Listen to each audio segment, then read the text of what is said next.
Now, Labor rammed that social media ban for kids through the Senate before Christmas because, well, they didn't really have much else to speak of in terms of achievements this year. But there's a poll today by Resolve Political Monitor that shows most Australians support the idea of banning under 16s from social media. That's not really surprising. But most don't think it'll work, and they don't want to hand over their IDs to make it work. Let's bring in my panel for tonight. Victorian Libertarian Party MP David Limbrick and the PR Council Managing Director Christy McSweeney. Now, the numbers here are quite interesting. 58% support a ban, but 68% don't think it'll be effective. 45% are reluctant to hand over ID. And rather surprisingly, parents are more likely to support a ban than those without kids. That's not the surprising bit.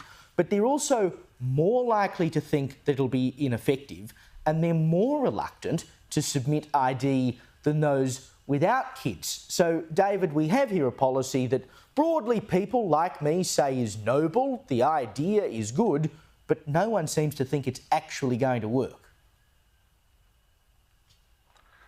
Australians have a good nose for what goes wrong with government IT projects, I think.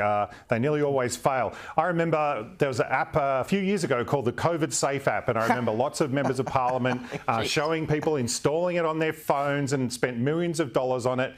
And it did nothing. It never worked. It was a failure. In fact, one of my boys, he uses YouTube like many kids. He actually produces his own content.